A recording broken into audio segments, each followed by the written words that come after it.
Hey yo everyone, Andrew here, bringing you another video review. And today we're going to be doing a big review, but a different review. Today we're actually going to talk about, and I don't know if this is really a review, but more of a sit-down blog and a talk about my thoughts on the Harry Potter book series. Now, I've read all the Harry Potter books, and I've seen all but the last movie, Deathly Hallows Part 2. It's just a matter of me getting my hands on it. I don't have all the books with me because I only bought book 1 through 4. I borrowed the rest of them. Uh, and I did do a review on books 1 through 5. However, I kind of stopped, and I don't know why. I think it's just because timing, maybe. I don't know. But right here, right now, I will talk about Harry Potter. And I will give you my general thoughts on it, and I'll give you a little bit of my history with Harry Potter, too. And then we can actually go into if it lives up to the greatness that Harry Potter has been given. Because Harry Potter has been given a lot of positive acclaim and really has come out as one of those things of our generation. I don't know if it's my generation though. Maybe. I don't know. My generation was like the 90s. 90s, early 2000s. Harry Potter came out in the late 90s, early 2000s. I don't know. Maybe it is my generation. Uh, so let's do it. Harry Potter. Let's start off with my past relations with Harry Potter, my history with Harry Potter. Then I'll give you the basic gist on Harry Potter, then the stuff I like, what I don't like, and we'll go from there. A lot of people already know what Harry Potter is about, so I won't go into too much information about Harry Potter, as you know the plot or the story, because come on, that'd be silly. It's like saying, "Hey, let me tell you about Batman." Most people know who Batman is, or "Hey guys, let me tell you who Spider-Man is." People know who Spider-Man is. So let's just talk about my history with Harry Potter. Harry Potter, I did not even know Harry Potter existed until freshman year of high school. Yes, and that was for me. Freshman year was what, 2001, 2002. I base my high school career, my high school life, based off what was happening in wrestling at that time. And I know when I was 14, Triple H just came back from his knee injury, and Rock was fighting Hogan. So it had to be 2002. So I didn't know about Harry Potter until, God, 3 or 4 years after it came out. At least the first book came out. And the first exposure that I had to Harry Potter was with my friend. Well, a former friend of mine, who was really big into Harry Potter. And we all had book reviews to do for our English class.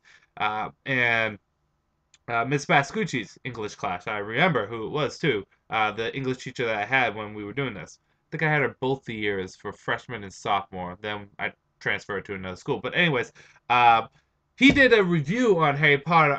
I don't know what I did a review on, but he was talking about Harry Potter, and everyone sat there. And my friend went on for like 20 minutes, longer than you should. My review was like 5 minutes of what book I read, which again I can't remember for the life of me. Maybe The Catcher in the Rye. I don't know. But he was talking about this. I'm like, what is this Harry Potter? And he's going on and on. I'm like, Quidditch? Is that like a, an attack? A weapon? I mean, he's going on and on and on. And it's like, the Sorcerer's Stone? I was just absolutely dumbfounded, but intrigued nonetheless. Dumbfounded, but intrigued. I didn't know what was going on, but it sounded good. Kind of like the Ultimate Warrior when he goes, "The blood moons of Krypton will bleed, and I will come out, and the fear will come out of my eyes, and you know I will survive." You don't know what Ultimate Warrior is saying. You're absolutely confused by it. But it's interesting. And that's kind of how I was first approached with Harry Potter. My first exposure. Then I heard through the grapevine the basic gist of Harry Potter. And although I was interested, I really didn't care later on once I found more information. I, like a lot of people, had the false assessment on what Harry Potter was when I was really first exposed to it, which I thought it was a kid's book. I thought it was stuff that kids read. I mean, I was, what, 14 at the time? So I thought, oh, this is stuff for 10-year-olds. 5-year-olds. I don't know. It sounded like a kid's book. My friend was very stoic in reading it, but then again, my friend also liked to play Yu-Gi-Oh. So, not to say Yu-Gi-Oh is not for kids. I'm digging myself in a hole here. The thing is I thought it was a kid book, and I think that's a lot of stigma that people had with it.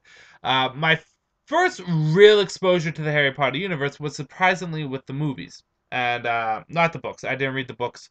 I did not read the books until this summer. We'll get into that when I get to it. So my first exposure was with Harry Potter and the Sorcerer's Stone, and I watched that movie, and I was, for the most part, fairly impressed. I wasn't like blown away, but I said, this was not bad. I enjoyed myself. I'm still not overwhelmingly interested. I probably won't go out and get the books, but it wasn't bad. Maybe I'll watch the second movie. And then another friend of mine, not the original friend, the second friend, we'll call him friend two. He and I made a tradition to go see the Harry Potter films each time they came out. Why? I don't know. We just did. We had weird traditions.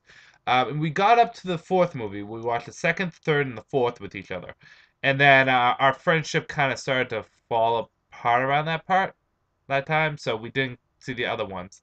So I saw Harry Potter movies 1 through 4. Those were my only exposure to Harry Potter, and I was understanding it was going on in the background. It was getting a huge fandom, but again, I just didn't care. I was getting into video games and comics, and I was just that was my life. Wrestling was my life during that time too. From 1996 to 2003 was wrestling. That was like the thing for me. So I really didn't pay any attention or give too much care for Harry Potter for a while. I didn't really think of it. Didn't really much matter to me. It was just a book series that I never got into. About a year ago, a coworker of mine's daughter started working at where I work as a part-time at my part-time job, and she and I got to talking, and we exchanged fandom stuff. I taught her a bit about Batman. She taught me a bit about Harry Potter. So I said to her, I was like, I'll make a deal with you. I'll give you X amount of Batman books. You read those books, I will read Harry Potter. We make this a deal? She said, do it. So I gave her, I think at first I gave her Hush, Heart of Hush. I can't even remember. I gave her a few books. The easy to get into books for non-comic book readers. And she gave me Harry Potter and the Sorcerer's Stone. And it's funny because it took her 2 weeks to read Hush, Heart of Hush. Oh God, what was the other ones I gave her? Because it's gonna bother the living hell out of me. I gave her a couple of them, and it took her a few weeks to read them, and then it took me like a day to read Harry Potter. I took the first book, I went like Data. I'm just like done. I read through it, and I was actually really impressed. The first book was very good. It was better than the movie. It was better than what I remembered of the movie, and I made it like a point. After I read the book, I would watch a movie, and I did that, and it was probably a bad idea because then you notice all the faults with the movies. The movies are great, but you notice all the faults compared to the books. The books are far better. And I was impressed, and in the immortal words of Ryback in WWE right now, give me more. So we continued it, and eventually her side of the deal fuzzled out. She didn't live up to her side of the deal. She didn't buy, or no, she didn't read the rest of the comics I gave her. She gave me a lot of them back, but hey, if someone's not interested, they're not interested. But I had this. I will admit I was hooked on Harry Potter, so I read through book 2 and book 3 and book 4, and I would watch each movie afterwards. And within the second half of the summer, from July all the way up till probably, I want to say, a little bit before November, I read all the Harry Potter books. I took my time. I mean, the first two I flew through like it was nothing. And then the rest of them I kind of paced myself because I was reading other stuff at the time too. I think I was rereading the Thrawn trilogy at that point too. Rereading the Thrawn trilogy, yeah. So I went through them, and I've read all the books. I read them all. And then I watched every movie except for the last one, which was Deathly Hallows Part 2. And that is my exposure to Harry Potter. Let's actually talk about what I like, what I don't like, and my overall feelings about Harry Potter. Let's start off with obviously the likes. First like is the universe of Harry Potter and the concept. I really dug the idea of Hogwarts. I dug this school, this almost like private boarding school. Is that what it's called? Boy school. I don't know what it's usually called, but you know this private school that is all about magic. You know the kids live there. They learn about magic, and that is their life. And it was an very interesting concept. A concept that I like so much that I implemented a version of it in a way in my D&D universe. I have a D&D universe that's as big as the DC universe. I have timelines and everything, and I implemented a school. I actually implemented 3 schools based off the Harry Potter universe. I have a school of magic, a school of arcane magic, a divine arts, and then a school of fighting, martial arts. But I really like the idea of Hogwarts and school and all the miscellaneous adventures and the history that comes with it. J.K. Rowling, the very little information she gave us about the Harry Potter universe within the first few books, we get a lot more, but the very little information she gave us with the history of the universe, it felt like we knew more than we did, and it was a very well done way of doing things. I felt like there was immersion. Maybe that's the thing. That's another thing. There was a humongous amount of immersion, and that could be attributed part and part to the fact that Harry Potter's in the same boat as us. He knows nothing about this universe, and he learns it as he goes, and it's the same thing with us. So the level of immersion was great. Really dug that, and I really dug the universe that was created. So that is the first thing. It really was a great three. It really was just a great concept. I just want to get that across. So I like the Hogwarts. I like the several schools that came from Hogwarts. I like the clothing that they wore, the design that they wore. I love the games like Quidditch. I thought the school Quidditch idea was great. So I really did like the Hogwarts universe. Uh, I liked how the arcing story was done with Voldemort. How he was always kind of in the shadows for the first, say, 4 books. And at the end of the 4th book, the kind of the midway point for the book series, he comes out, and then the story starts to build and build more. It was actually a very ingenious way in dealing with things because the earlier books were probably I liked a little bit more than the later books. I have a lineup for the books, and I'll tell you at the end of the video if I remember the order of my favorite books. Uh, but it's you find out about this little Voldemort, and although he does show up in the first book, it doesn't count. You get a little bit of him here and there, but it's the book like you talk about the prison at Azkaban. It has nothing to do with Voldemort, but he's always present and he's always around. And I think the build up from Voldemort was very well handled. And when he did show up, you didn't need any exhibition about him because over the past few books, we've been learning about him. And we learn about the past, and then it just builds up even more and more. So the arc itself was very nicely handled. Very nicely handled. Um, the characters are memorable and enjoyable, and they feel like friends.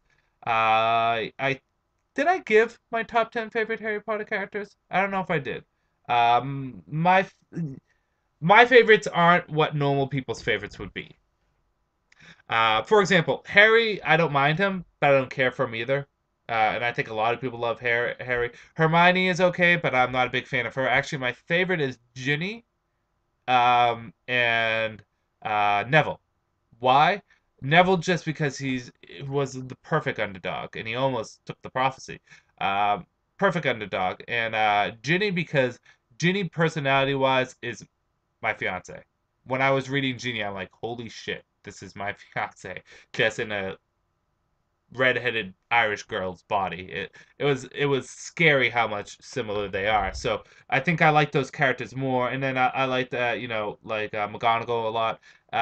But the characters themselves, all of them are engaging and all of them are fun. Harry can get annoying sometimes because he's going through puberty, but like you're invested in these characters. You're invested in how they grow and what happens to them, and one thing I like about J.K. Rowling is she's kind of like Joss Whedon. No one is safe. You can be killed off easily. And there's some deaths that happen that I'm just like, oh my god. The most tragic death was, for me, the Hedwig, the owl. I'm assuming everyone's read these. I won't give away any other deaths, but that was the most tragic death when his owl got. Oh. But there's a lot of deaths that happen that, you get invested in these characters and they're torn from you, and it's very nicely handled in that. But these characters, for the most part, are very nice and fun to be around. The dialogue is very good, and I also like how it's through the perspective of Harry Potter, who also knows nothing about this universe and he grows with it. I like how there's a basic science to the magic of the universe. What I believe there should be in a fantasy universe and also in a science fiction universe like Star Wars or Star Trek, there needs to be a hard science. Rules on how things go. When you play Dungeons and Dragons, this is how a sorcerer works, this is how magic works, this is how a divine caster works, this is how their magic works, so on and so forth. There's rules and regulations in the Harry Potter universe. There's certain kind of spells, there's certain kind of schools you go to those spells, there's a certain way you cast those spells. You can do them verbally, non-verbally, you have to wave the magic wand in a certain way. There's different components in the wand. There's a hard science to the magic, which is great because it's not like anything can happen. It's not like Dumbledore can just walk around and just go, I'm going to change everyone into ice because I feel like it. No, he needs to have the proper spell and make sure it's not countered and it needs to be done in the right way. There's only a certain amount of ice spells or something like that. There's a hard science to it. So, and the thing is the hard science is delivered to us over the years. We don't even find out about non-verbal casting until, I think, I could be wrong, maybe the sixth book, maybe the fifth. I forget. It's whenever Snape becomes defense of the. So it has to be six because that's when Snape becomes the defense of the Dark Arts teacher. Pretty sure. It's been again. I haven't read these in a couple months, but yeah, hard sides to the magic, which is great. And I also like how this book series has closure. There's a beginning, there's the end, there's the stories. Now, for all we know, and it's quite possible J.K. Rowling could do Harry Potter books in the Harry Potter universe, just have them be different. Maybe about Harry's kids, maybe James or Severus or whatever he named his kids, and have those stories. And I would be very inclined to read them. But there's a beginning and an end. The Voldemort story, Harry's story, it's over.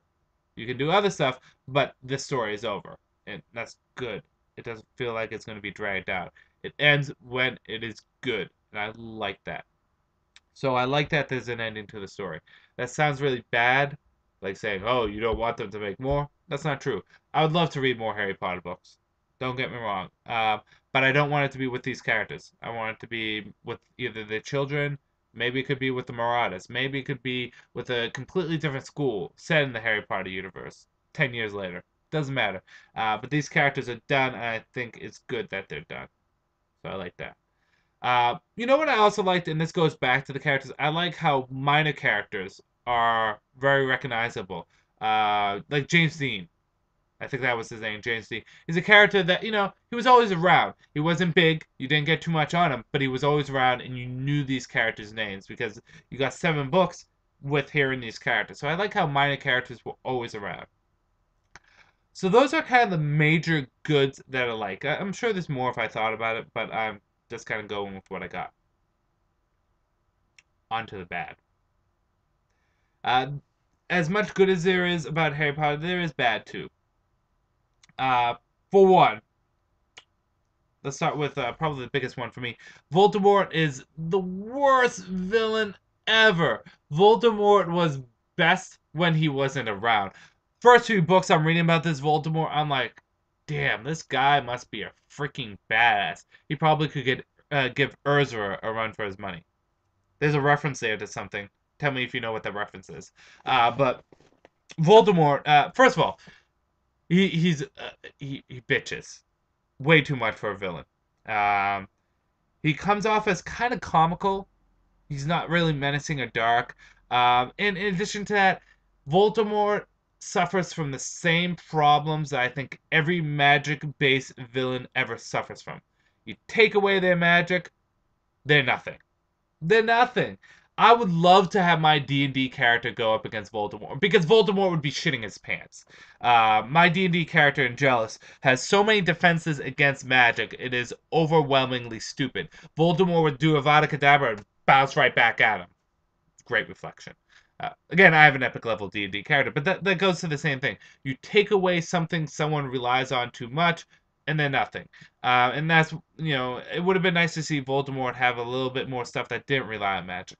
In addition to that, he was the most uncreative villain in the world. I could use this epic spell. No, let's just Avada Kedavra them. That's like the only spell he did. Avada Kedavra. He could bend the fabric of the universe to his will. He could reshape how the galaxy works. Let's screw it. Let's Avada Kedavra. Really? Avada Kedavra? That's all you're gonna do? Really? I know he does like one or two other spells, but really all he does is Avada Kedavra. We get it. You're a murderous bastard. You don't have to keep doing it. So Voldemort was kind of a letdown. A lot of the other villains that showed up were a little bit more intriguing, even if they were minor villains. I think the best villain in the whole entire thing was Dolores Umbridge. I genuinely hated her. And you need to do that with the villain. I didn't hate Voldemort. I didn't care for Voldemort. I had no real opinion on Voldemort. If Dolores Umbridge was continuous, she made me uncomfortable. Voldemort never did that past book 4. So that's one major problem. 2 is there are some plot holes in this, and it's been months since I read it, so I don't remember off the top of my head. A lot of you guys will probably say, "Well, there's no plot holes. You're not mentioning any." I'm sorry, it's just been a while, but there were plot holes, and they were very noticeable. You could forgive them, but they were still noticeable. Um, the last book, things just fell into place a little too easily. Like the mythos, like with the Horcruxes and the Deathly Hallows legend. I think it fell into place a little too easily, and I think it was a little too contrived. Uh, it felt like J.K. Rowling was. I don't know. I heard she was being rushed towards the end of her books to get the stuff out. I feel as though some creativity and natural flow of the books, at least in the last book, was suffered there. Which is funny because I like the last book a lot, but I think a bit was lost from that. So that's another thing I didn't like. I loved all the characters, but some of them did get. I think some of them were underutilized. And I think some of them did get annoying. Like Harry in book 5. I think it's 5 and 6. I did not like reading Harry because he was a whiny. He was just so whiny. It got annoying. He got better in this. What is it? The 7th book. He was great in the first few books. But it was just so whiny. And like I said, I think some characters were underutilized that really should have been utilized a bit more. But that's if that's the only problem about characters, then that's fine. It wasn't like Harry was my favorite character anyway, so I let it slide. So I think also there was a few. I'm trying to remember off the top of my head. There was a few things that bugged me about the ending, and I think it was the dates were screwed up in the ending. How old they were as corresponding to what the date actually was. If that makes sense. I think I don't know. Again, it's been a while. But those were the major bads. I think Voldemort as a villain, the plot holes, and how contrived things were at the end, and also how just whiny Harry was towards the end. Uh, there's going to be bads with everything. There's going to be bads with everything. Let's get into whether or not you should get it, or how I overall felt, because I've been talking about for like 20 minutes now, 24 minutes and 9 seconds, 10 seconds, 11 seconds, 12 seconds, 13 seconds, 14 seconds, 15 seconds. Okay. How do I feel about Harry Potter? I was very reluctant going into Harry Potter because one, it's 7 books, and I didn't really want to get into reading 7 books. It's like Game of Thrones right now. Everyone's talking about how great it is. I'm very reluctant to go into it just because it's so many books. Uh, but yeah, I was very reluctant on Harry Potter. Plus, I felt very much throughout my life as a teenager and outside of looking in with Harry Potter, so I didn't know if I wanted to conform or not. But, once I read it and once I went through the books, I start to realize how good of a series it was. Is it perfect? No, there are faults here and there, but Harry Potter is a five-star book series. And some of the most satisfying and enjoyable books that I've read over the years. I guess another bad that I could say that is one thing I think should have changed is I understand it's come of age and does get darker, but I think some of the fun stuff that was in the first three books and even the fourth books were lost in the last books. Just the miscellaneous adventuring, it's all Voldemort all the time, desperate, despairing, and all that kind of stuff. But it really was a fun, enjoyable book series. One that I do not regret reading. One that I really did enjoy reading. One that I wouldn't mind reading again. In comparison to the movies, I felt as though the movies were good, but after watching the movies right after reading the books, you notice what they change, and it just that bothers the shit out of me. It's wrong for it to bother the shit out of me, but it does. So I think that's definitely something that were faulty with the movies. The movies were good, but there's just some things that they changed that they didn't need to change. I'm not gonna get into that either. The fourth book is what killed me. The fourth movie, because they changed. Like for example, in the third movie, he got the firebolt at the very end. I thought that was silly. In the fourth movie, how the mystery was unraveled and handled was a little silly. Like even like the introductions of the other schools bothered me. The seventh book, Voldemort and Harry did not have that long of a fight. I did not watch Deathly Hallows Part 2, but I did see the final fight scene. They did not have that long of a fight, but hey, it's movies, it's cinematics. People are not going to be happy with just that. So, but yeah, on a whole, Harry Potter is every bit as good as everyone says it is, or as enjoyable. Is it the best written? I still prefer stuff like Timothy Zahn and other things over it. But J.K. Rowling really did pull something good out of her bag of tricks. Uh, and it was enjoyable. And it's a universe that I'd be eager to go back to. And it was a fun universe. So if you are hesitant on Harry Potter, maybe because it looks intimidating as 7 books, or maybe because you're older and you feel as though they're kids' books, both of those you shouldn't worry about. This is good for all ages, good for all ages. It takes itself very seriously, and it's not as intimidating as it looks. You'll go through the books pretty quickly because they are fun reads. So yeah, Harry Potter. I enjoyed it, and I'm glad that I got into it. Although I will never admit that to the friend that I made the deal with, unless she watches this video. Then I just admitted. Damn it. Anyways, gonna end this review here. This is Andrew saying peace out for now.